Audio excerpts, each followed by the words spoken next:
everybody, it's Dan, your friendly fishmonger at dansfish.com, where we're on a mission to humanely source, maintain, and transport aquarium fish to our customers. Today I'm going to show you some really cool fish. We're going to start with some swordtails that I bet you've never seen in person before. We also have some neat angelfish and a whole bunch of stuff in between. So saddle up, it's going to be a long one, but it should be a good one. Let's start with those swordtails right now. Alright, let's start off with a fish that I am very excited about. It's a long time coming. I've been looking for different kinds of cauliflower swordtails, and we were finally able to get another one. We've been able to get the red-eyed reds in occasionally. Now we have the red tuxedos as well. So these are the males. They're doing fantastic. I think that they're going to do well for you. I think that these are hardy and should be fine. I don't think that they have the propensity that a lot of the cauliflower sword strains have for, disease, frankly. These appear to be virus-free. The reason I think that is, the ones with the viruses usually come in and there'll be some losses, and then a few days later there'll be another loss or two, and then a few days later there'll be another loss or two, until eventually you get to the point where you don't have any left. Or they finally stabilize and then you ship them out, and then the customers have the same experience over time. These came in. There was one that passed away during the shipment process due to the stress of shipping, but the rest have been rock solid. So if these had that virus that a lot of the cauliflower sorts have, I think I would have seen more problems over the quarantine period, and I didn't. So I think these are fine. I'm going to take the risk. I'm going to sell them. If anyone has any trouble, get back to us and let us know. But I'm thrilled to say I think we have a nice healthy batch of red tuxedo cauliflower high-fin swordtails. And the females look good too.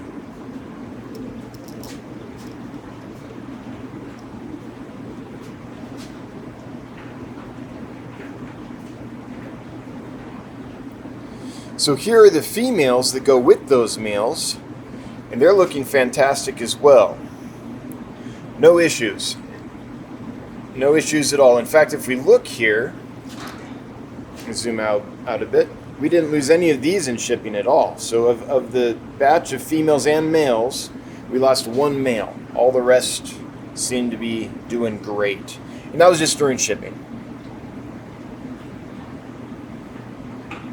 Oh, I could look at these all day long. They're so pretty, and I'm so glad we got them. I've been looking and looking for cauliflower high fins. I've been drooling over pictures of these fish for, I'm trying to get the light back there for you. Been drooling over pictures of these fish for years. Finally found some red-eyed reds that seem to be doing well. Now we're adding these to those, and there's another color strain or two we'll add to. We're just kind of slowly ramping up because they're very expensive. I think that, they're very pricey fish. I don't know the exact price they'll be, but they're not cheap at all. So we're just trying, one strain at a time.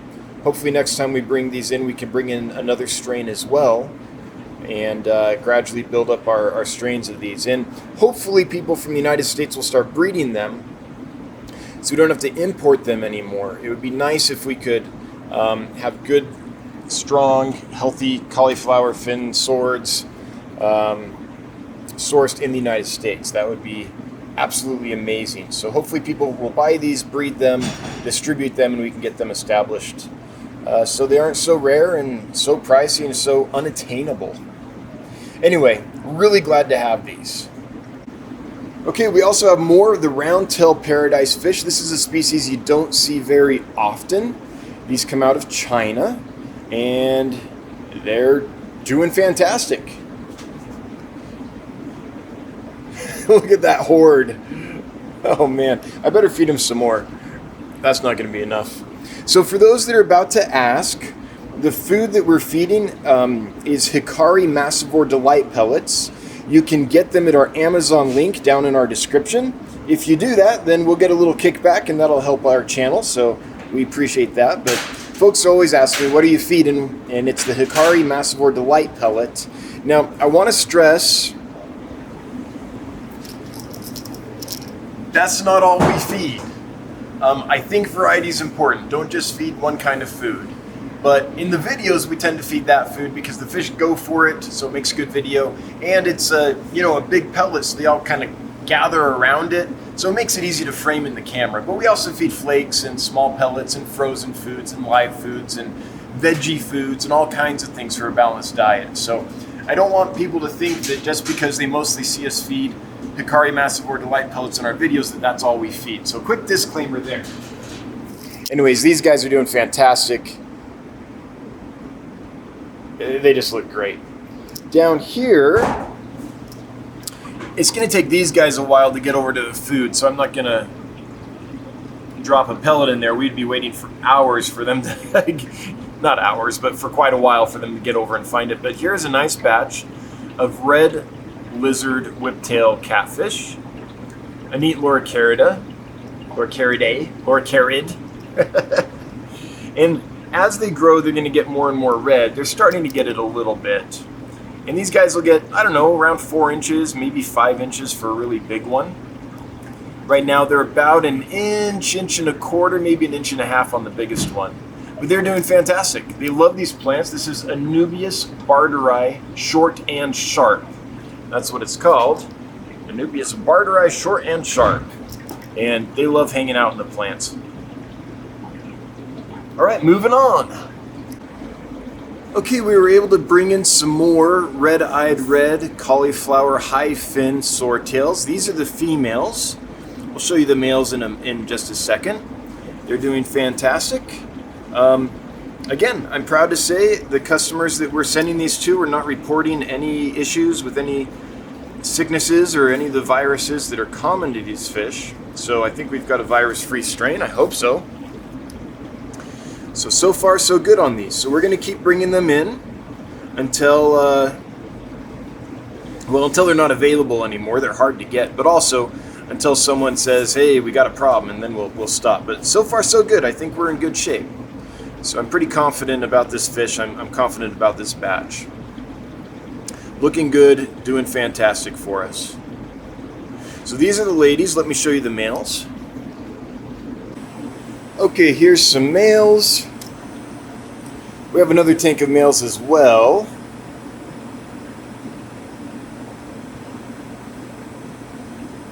But they look fantastic. Look at them. Look at them going for that food.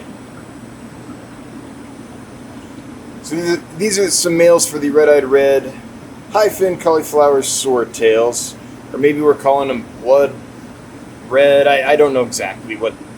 They have so many different names. Blood rose fin, cauliflower fin, broccoli fin.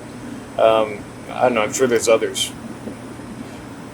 But they're doing really well, so I think they're going to make a good match. I think we have more females than males, so we might be sending these as trios.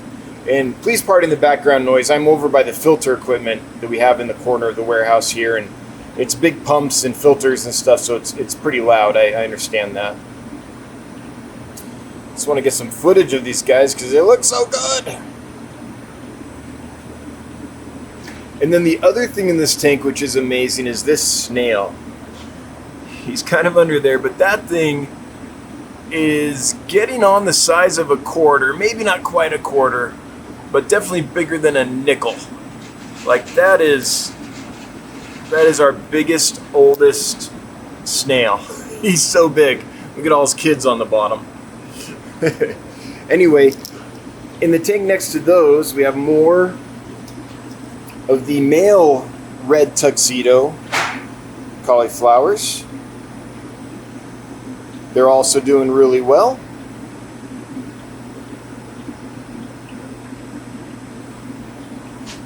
And they're on top of some Anubias barderi varglabra lanceolata. That plant right there.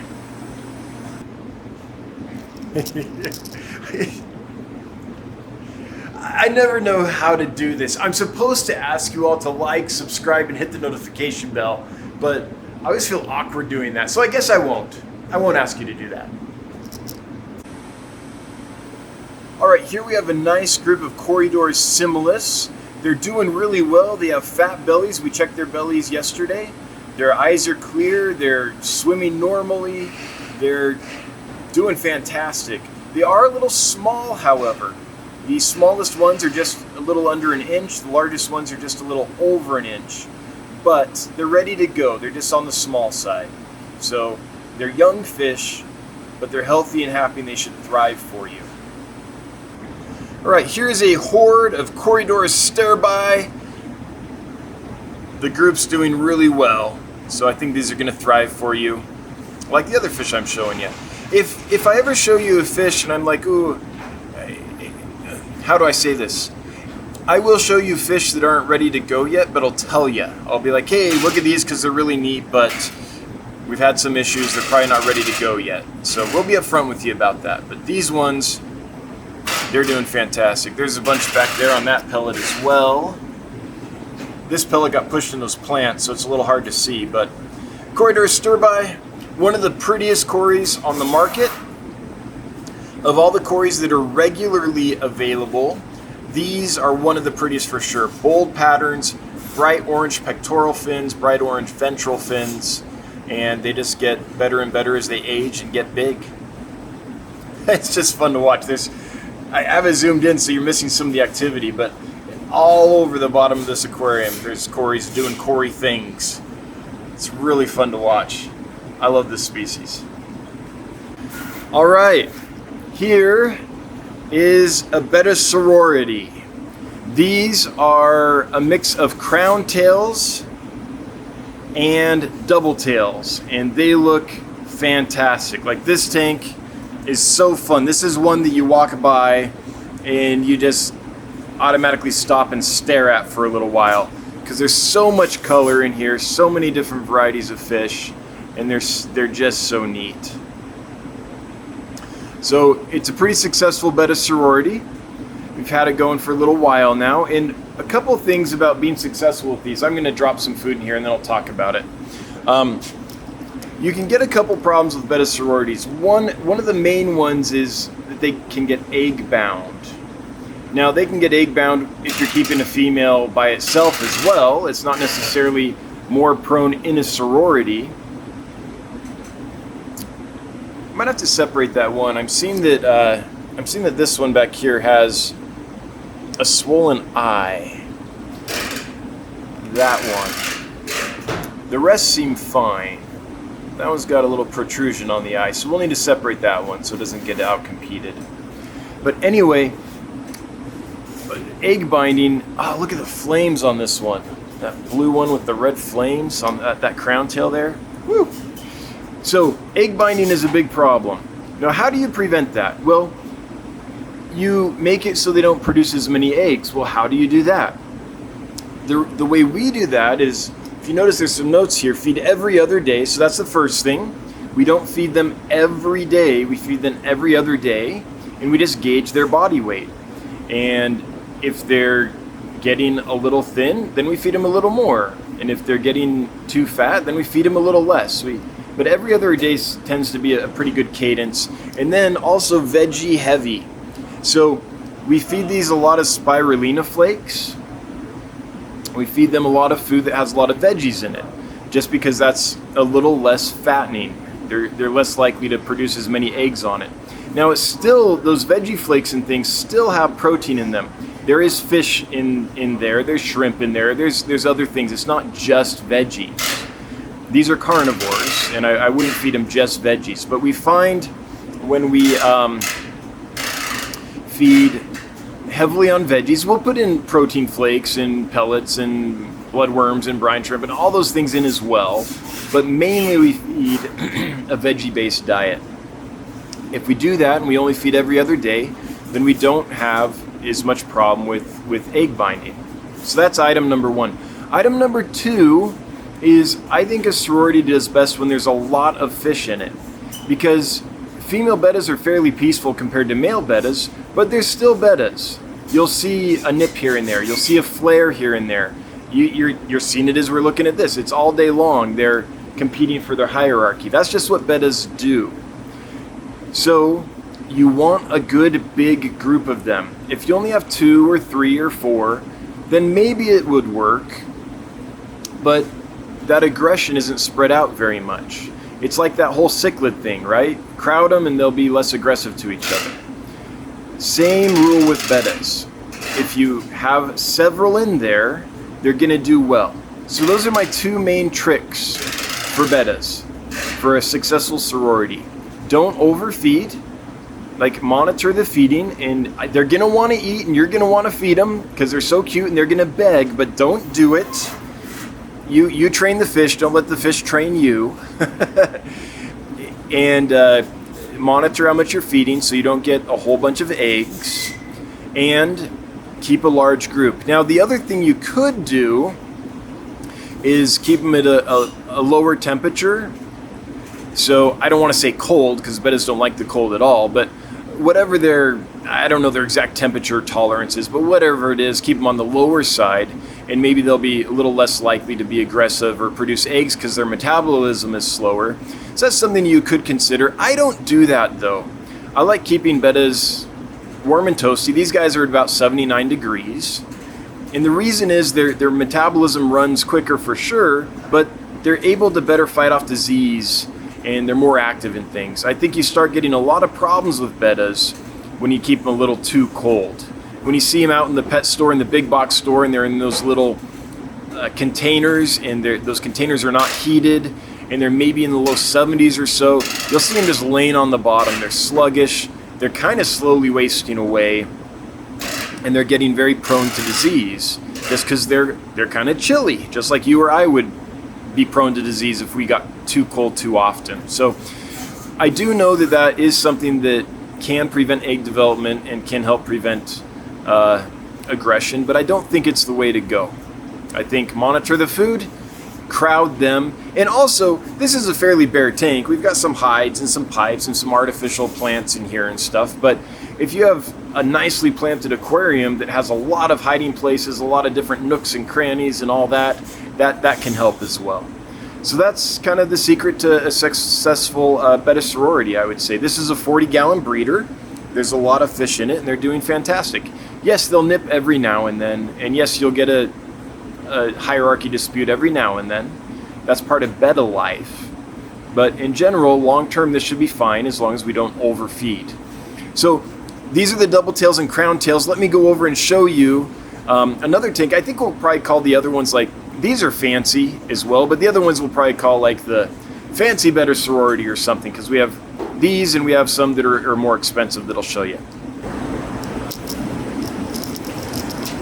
By the way, for anyone wondering what that horrendous noise is, this is a working fish warehouse. We're constantly working to keep up with everything, and that's Danio making boxes. So he's taping boxes together, so it's just gonna be noisy. But we gotta get it done. Okay, here's the other tank. Oh, I need to get a stool. Let me grab a stool.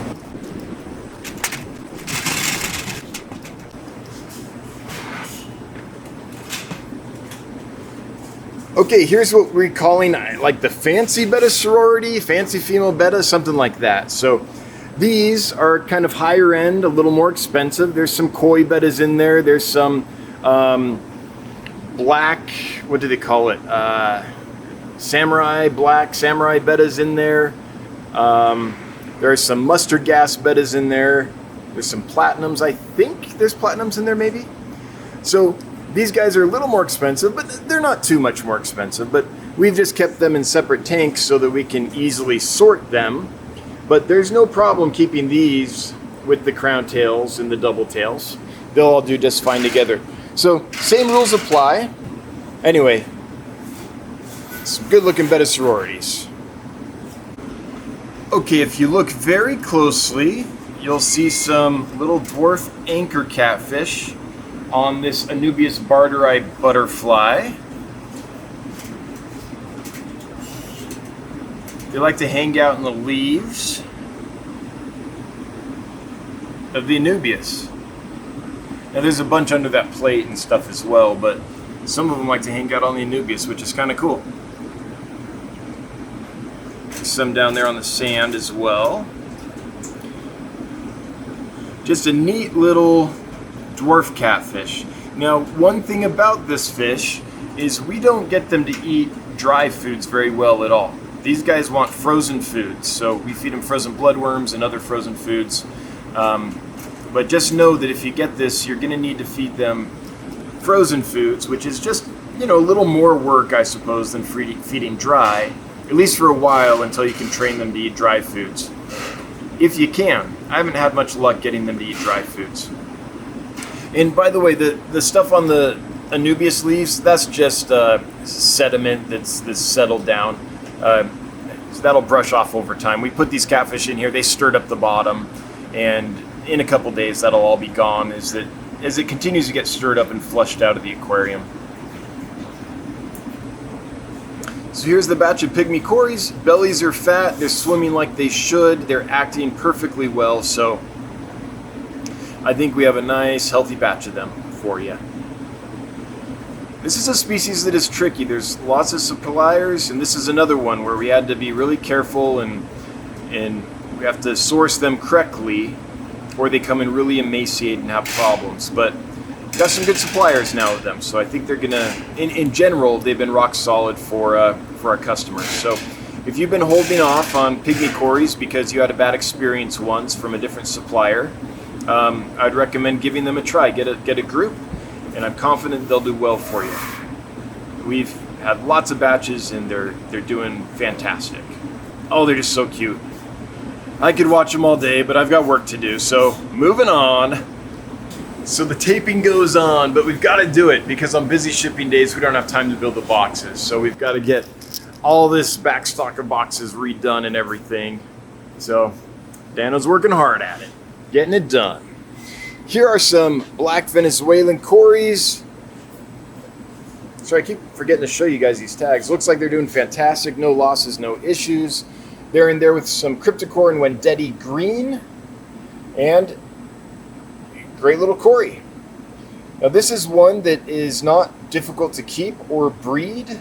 They're easy to breed, they're easy to keep, but they're still scarce enough in the hobby that they command a kind of ridiculously high price, to tell you the truth. I wish I could sell them for less, but they're still pretty expensive. So if you're someone that wants to breed Corys and have a breeding for profit type fish, I think these are ideal. These,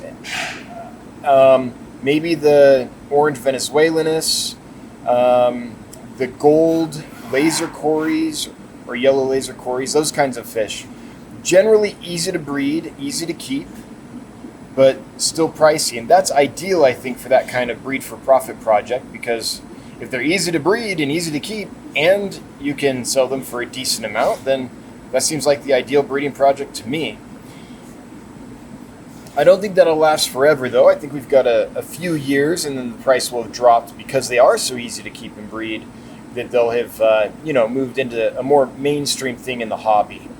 But for now, I think they're a good project for someone that wants a breeding for profit tank. The batch is doing fantastic. No complaints. Okay, moving on. So this, I never hardly ever show plants, but this one was super expensive. So I'm assuming it's really special. So I thought it'd be fun to show people. This is Hygrophila lancea anaguaya pink lady. I don't know if I said that right, but it is a neat looking plant. It's got the green, you can definitely see the pink. So super pricey. So I thought I'd show it to people because since it's so pricey, I imagine it's hard to get. And Corydoras fibrosus, just doing what Corys do, chilling on the bottom. All right, here are some albino threadfin. Let's try that again.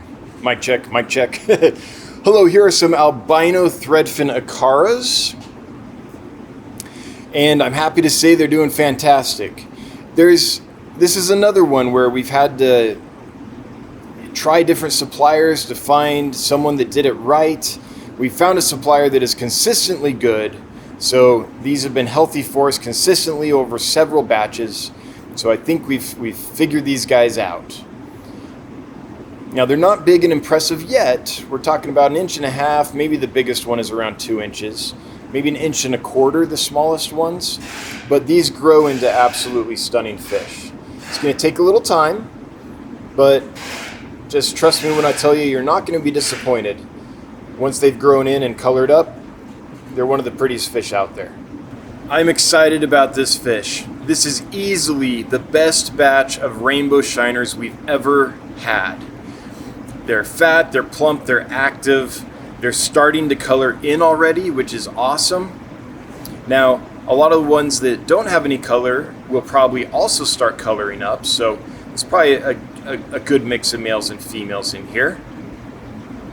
But hopefully it's showing up on camera how pretty they are as they start to color in. And they'll get even better. Like when they really want to breed, they'll turn hot pink, which is amazing.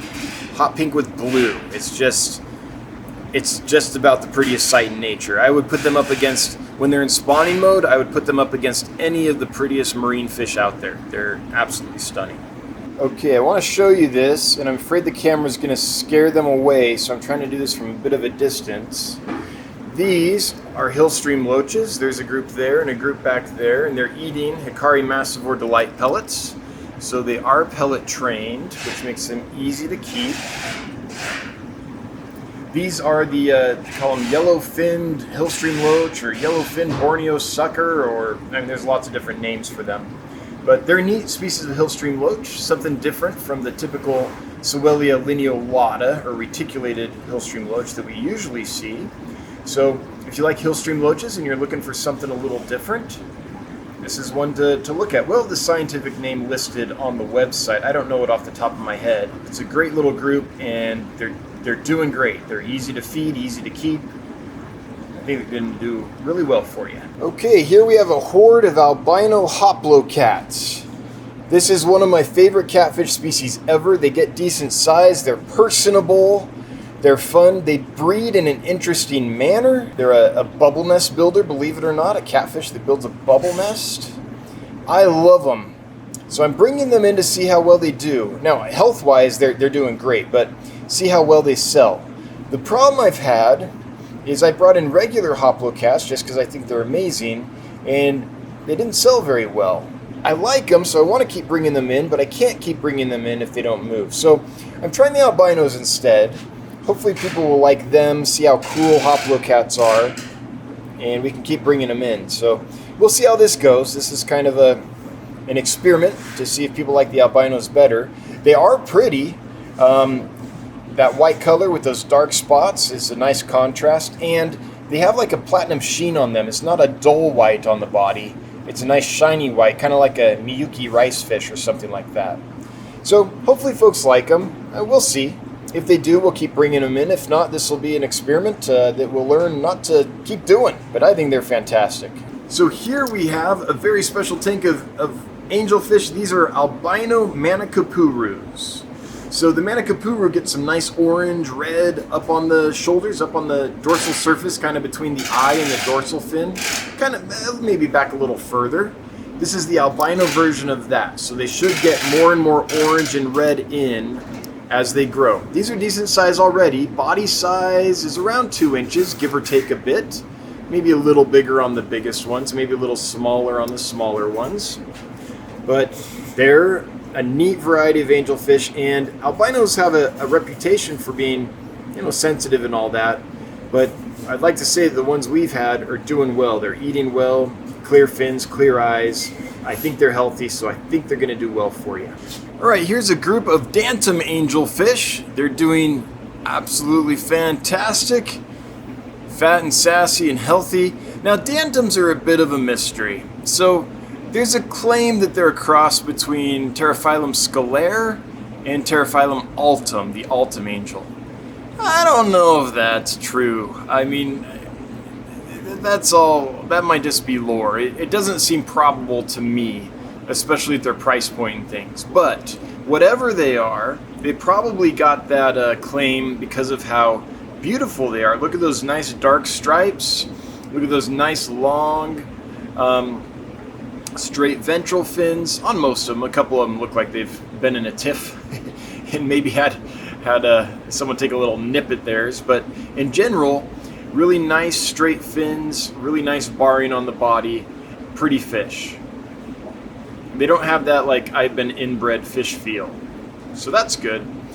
But are they actually Ultims? I doubt it. Now these are doing great. We had one DOA, but in general, besides that, or since that time, I guess, since they arrived, they've been doing absolutely fantastic. So I think this is going to be a nice hardy fish for you. They're what I would call like a regal looking angelfish with the nice straight fins, tall dorsals, straight anal fins. Yeah, just kind of a classic what an angelfish should look like kind of a fish. So, Dandom Angels, doing good. Right, here we have some Rummynose Tetras, but not your average Rummynose Tetra. These are the Platinum Rummynose Tetra. So all the beauty of a Rummynose Tetra, but with an extra sheen across the dorsal surface. It reminds me of that kind of iridescent stripe that a Miyuki rice fish gets, but it's not as wide or anything. But I think it's showing up on camera. Through the viewfinder here, it's looking like you're getting glimpses of it, kind of that iridescent shine. It's like a Rummynose Tetra all dressed up for its wedding. Okay, we showed you the Platinum Rummynose. These are your ordinary Rummynose without the platinum, but they're still really pretty. Now this batch is, still fairly new, so it hasn't got all of its color in. But in previous videos, you can see what they look like when they have got all their color in. But these guys are healthy. Like, look at the body weight on these. Let's see here. We've lost one in the entire time we've had them. So, nice healthy batch, good body weight. Not colored in fully, but that will come with time as they settle in and get more confident. But just want to show you how they look as far as body weight and stuff goes. So nice when we get fish in that have good bellies on them. Fat and sassy, that's what we want. Alright, here's a tank of chili rasboras. I love these tiny little fish. They are fantastic. Now they aren't colored in fully yet, but they're nice and fat, they're healthy, they're eating readily. See, I just dropped a pellet in there. Let's see how they go to it. Usually they get right on it. Yeah, they're doing it. It's fun to watch a big group of these guys surrounding a big pellet and just picking at it. Look at that, it's like a cloud of fishies.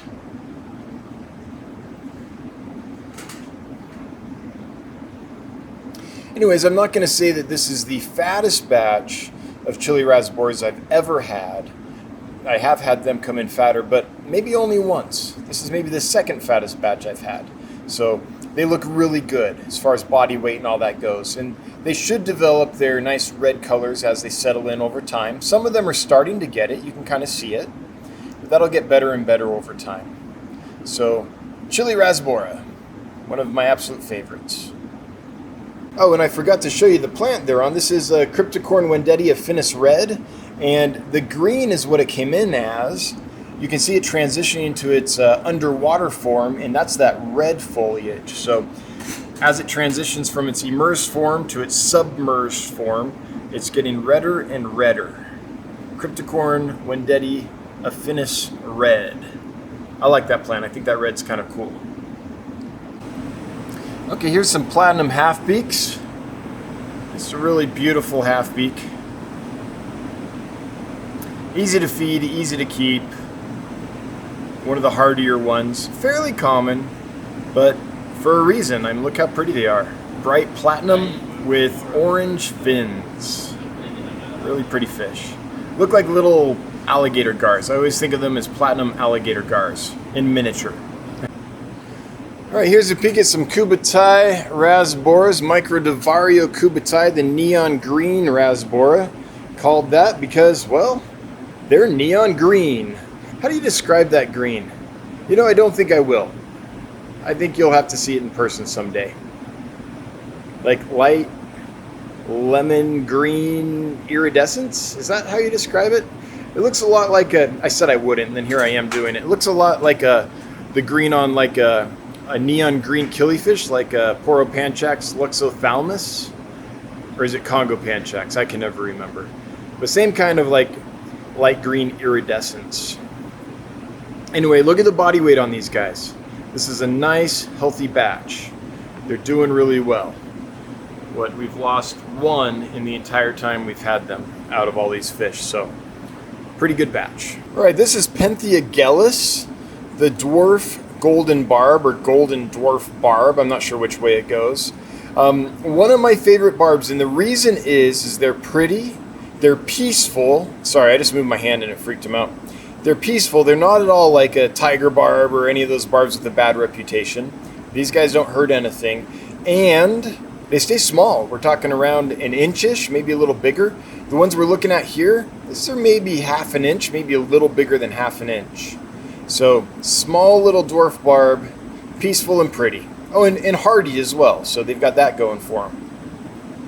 So this is one that I recommend to people because of those qualities. If you want a nano fish or something in your planted tank or your community tank and you want a barb but you don't want to have any hassle, then I think these are one of the go-tos for that. Okay, here is the horde of celestial pearl Danios, CPDs. Now these came in really well. I did a health check a few days ago on them, and I thought it might take a little longer to start selling them just because I wanted to get more body weight on them. They were not emaciated or anything like that, but they weren't as fat and sassy as I wanted. But over the last few days, they've gained quite a bit of weight very quickly, so I actually think they're about ready to go. So celestial pearl Danios, nice group, came in apart from getting them from a hobbyist breeder, this is as good as it gets for celestial pearl Danios as far as body weight goes. So they're healthy, they're happy, they're going to be every bit as pretty as any other CPD. I think in 2 weeks, I think their colors will start really firing and they'll be really nice. So celestial pearl Danios, ready to go, looking pretty good.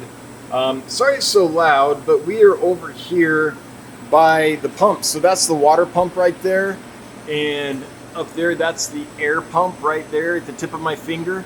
So it's noisy in this corner, and this tank is right by all that noise. Oh, I just chased them all away with my camera movement. Sorry guys, but they're back. They're not that shy.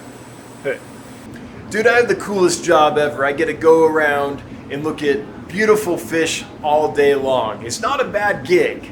If you want to learn more about aquarium fish, we do a live stream every Wednesday at 9 Eastern time at the Dance Fish YouTube channel. You can ask questions, we can have a discussion live, and interact in real time. Also, if you're in the market for aquarium fish, we've got you covered here at dansfish.com. Check out our store. We might have something you like. Until next time, have a good one. Bye-bye.